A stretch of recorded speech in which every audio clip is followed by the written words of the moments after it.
Thank you, Chair.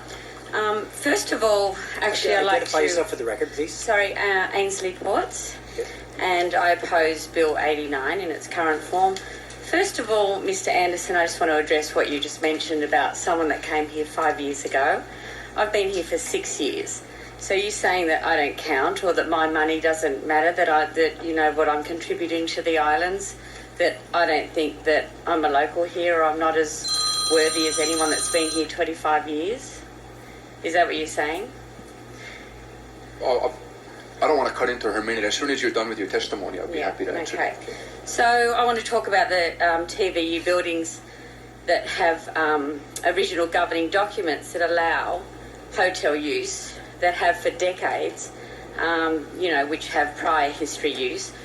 There's residents that don't want to have short-term rentals in buildings, but the governing documents provided when they purchased their units, they're aware that they were TVUs allowed and ongoing in these buildings for over 40 years. These owners also don't stand to lose their money and will not go into foreclosure as a result of the city not honouring the original zoning of the building. There's many happy residents that live within these buildings, as well as in specific residential use buildings that don't allow short-term rentals in Waikiki. So the few that have been outspoken from the buildings with original zonings that allow short-term rental use with their governing documents, allowing buildings to retain their original zoning provided by, as long as we're giving proof for short-term rental use in their original governing documents, is what I would like today. So really what I want is the Department of Permitting and Planning to look into these buildings in Waikiki and allow the original governing documents to be honoured instead of they've changed the land use around the buildings. And it's a real mess at the moment. So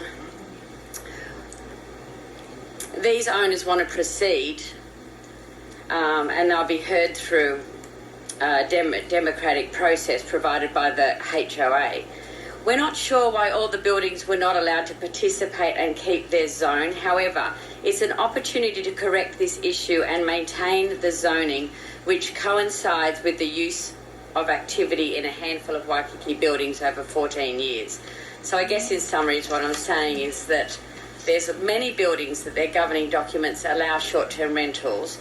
The land use ordinance made some changes at some stage, and the building's a real mess. A lot of people bought into these buildings and they didn't look at the land use ordinance. They looked at their governing documents, which is pretty much what people do when they buy property. So,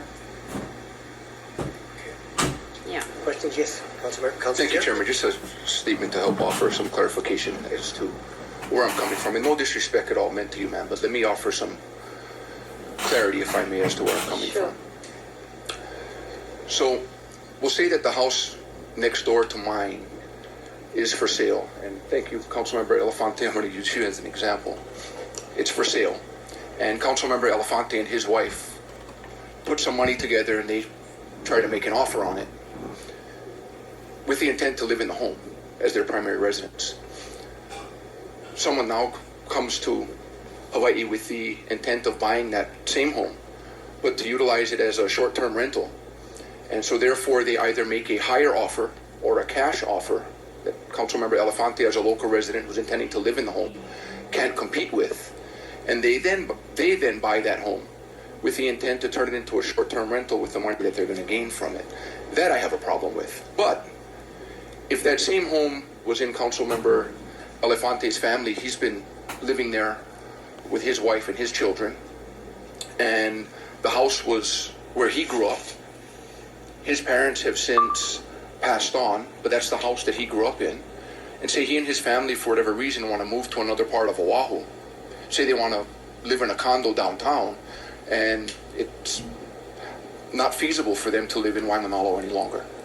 But they want to consider renting that property out short term for two reasons. One, so they can financially upkeep it, and two, so they can return to it to be able to utilize it every now and then when they want to. That type of a situation I would be willing to have a conversation about. But for someone coming in trying to buy that property with the intent to turn it into a short-term rental while they're just acquiring it. That I've got a But they're paying the philosophical taxes on it and they're contributing to the city. Just because somebody's mother or father lived in there for 40 years, it doesn't mean that eventually somebody's not going to come in that's different and buy the property. That's just And a something lot I'm of not the willing to people- support, that's all. That's okay. And what most of these people here are trying to tell you, that, okay, you want to take away, our little rental that we have, that we put all the money back into Hawaii, we live here, we love it here, we're staying here, we're not going to go anywhere. So we're putting all our money back in and we're creating jobs for cleaners and all sorts of people. We could sell it and maybe somebody from Australia might buy it, or maybe someone from Japan might buy it, and then it might just sit there. It doesn't necessarily mean it's going to go back to affordable housing. And if it sits there, then there's not going to be any cleaners, there's not going to be any people in it. They'll be taking they might rent it, they might not live on the island. So, I think a lot of these people, including myself, that's coming here before you are people that, we're not driving around in Rolls Royces getting rich, which is what everyone thinks. And all of our TVUs aren't people that are coming in and having parties and making a lot of noise. Understand They're people that are coming in and contributing to the Hawaii economy, which will absolutely have a huge impact if you pass these bills. I still think that there's definitely room for regulation. Absolutely. We pay our taxes.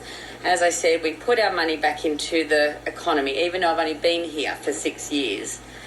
And I do call myself a local here. And this is where we're going to be staying, whether we have... And I'm not at all implying that you're not local. I mean, you live here, you pay taxes here. I'm not at all saying that you're not. Exactly. But what I am saying is that if this council allows for just anyone to operate a short-term rental, Not it doesn't. saying that. If you allow it in the manner that I'm explaining with Councilmember Elefante, that type of an ownership is not going to cause many of these to continue popping up, because there are only so many of those generational households that would apply. I mean, So what I'm saying is that would prevent automatically these things from popping up all over the place. And I think that's what my colleagues have some philosophical differences. I understand where you're coming from. I think it just has have a to be philosophical looked at difference a little between being bit able to more, provide for that. a little bit closely and more, not so much look at every single person individually, but look at the people, the people that live here. Not we don't want big companies either coming in and buying 20 houses and Airbnb-ing them all around, your place or whatever. Nobody wants that either. But hardworking young families just trying to get ahead and contributing at the same time to the economy. That's what I we're understand doing. your point. I mean, philosophical disagreement, but I To understand your point. compromise the idea of having a home exemption and allowing one B&B or one TVU would allow local people to retain a property maybe that was passed down from their parents that they'd like to pass on to their kids. Allows an opportunity for that to happen. So it is a compromise. It is a good idea. It's thinking outside the box, and that's what we're looking for from But that's the house that he you all, Thank to you. come up with something fair. Thank And that you. conversation's been had, and we'll see if there's anyone else that agrees we should continue that conversation. Thank you very much. Thank you. Thank you for your time. Thank you, Chair. Okay,